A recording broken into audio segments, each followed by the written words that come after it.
Hi, everyone. I'm Joe Light with Final Draft and No Film School. I'm here today on behalf of the Alliance of Women Directors, talking to some amazing people about their short films that are Oscar qualifying this year.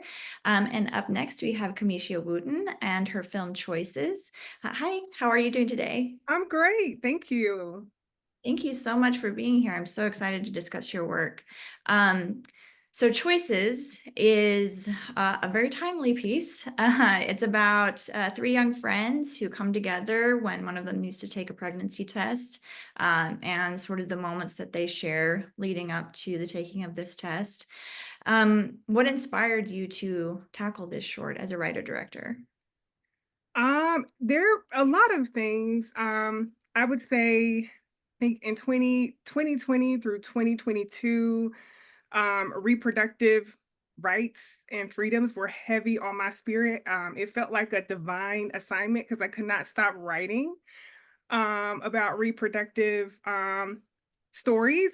I've written, like, I wrote a pilot, and then the short came to me.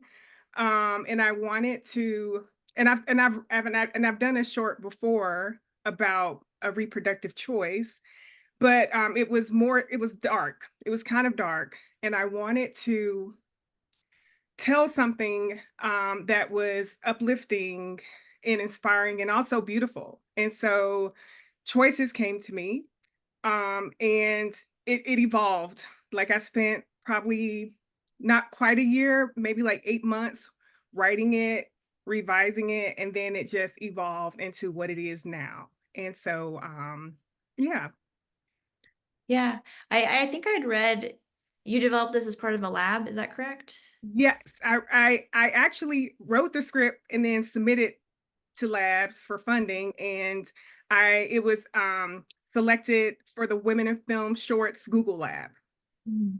And I think that I'd read that you had gotten to a point where it was overnoted and it sort of took on this darker tone. And you had to go back to an earlier draft. How did Yes. you know that earlier draft was the one that spoke your message most clearly?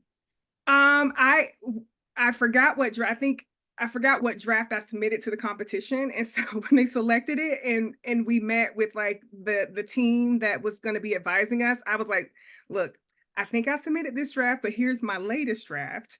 And I was kind of on the fence which side to lean on, and one of the advisors asked me, "Well, which one speaks closer to the vision that you want to achieve?" And I was like, okay, my earlier draft, which was very lighthearted. It was fun. I think the darker draft came from having so many other women read it. And one thing I learned while writing and making choices is so many women have had abortions and have kept it secret. And so many, like I found that it was extremely common, and a lot of people had opinions, and I wanted to really respect, that decision for all women. And so I was, very considerate of notes, too considerate. And then I just had to let go and was like, look, this is the story I want to tell, from my POV. And so that is what happened in the end. Mhm.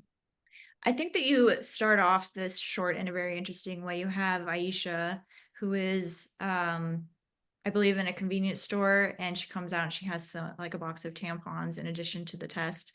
But she has this interaction with her father. What led to the inclusion of that moment specifically? I think the stories that we've seen with Black teens, have not portrayed like the family dynamics in a positive way or in a way that is normal to some. So I really wanted to have the dad there in her life and to be present, and to also and show that the family dynamics too. It's from my own personal experience of my dad not really wanting to buy us pads and tampons, and I thought it was always hilarious that he didn't want to touch it, or and also to show like how it's not common. Like we don't talk about natural things, and they become kind of like, you know, taboo. So it was something that I wanted to incorporate to just show how that part of life is seen. Mhm. Yeah, and these three friends also are they also share this very supportive dynamic, although they have sort of drifted apart. Why is it important for you to show female characters loving and supporting each other? It's important for me, particularly because that was my experience. And also, I think it's something that we have not seen with Black teens and subjects of reproductive decisions. And I really wanted to show that there is another perspective, with these stories. Um, and so that is something that I really wanted to just make available for audience to see. Mhm. You have this with one character in particular, trying to avoid spoilers, a very fun intro when she's walking down the hallway and it's very like stylized and the music is great. Um, why was it important to highlight her in that way for her character intro? My goal is to show, to really take away the stigma from any choice with teen pregnancy, because I do think teen sex is very common. Um, Society tries to tell teens to wait until they get married. That is not realistic. And, this pregnancy can sometimes be a result of that, of poor lack of education. And but I also wanted to show that if you are pregnant, it's not the end of the world. And I wanted to really show all these characters in a positive and beautiful light, because I wanted to give everybody grace, especially Black teen girls grace. And that is why I wanted to highlight them in a very fun and uplifting way. What about your location? How did you land on this location, or were there any challenges in making this short? Absolutely. There were so many challenges, and the location was one of them. I initially wrote the story to take place in a bathroom. Mhm. Um, and since we shot during the end of the COVID crisis, I think Omicron was out, and so the motion picture restrictions were still in play, and we had to have proper ventilation, and so had a hard time finding a bathroom that allowed that. And I was like, you know what, let me rewrite this for outside. And I was thinking about places where this could take place. And where I'm originally from North Carolina, and high school we had these big bleachers, and we would hang out underneath the bleachers during gym class and football games and talk and gather with friends.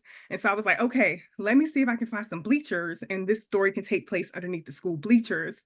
And that was a challenge because most of the bleachers within the city are small. So we found a school where the bleachers were big enough, but it was very the structure, there's a lot of gates and bars and lines. And so when me and my cinematographer went to the location, we were like, okay, we can start here. And then I was like, well, let's utilize the whole space. And I know exactly parts in the story where we can move them out. And it would actually work better for the story, because it'll show the change in the situation, like being kind of like in a prison. The gates look like a prison, and they move out behind the bleachers. And then we see the last scene takes place on the football field, where it's just wide open, bright, and colorful.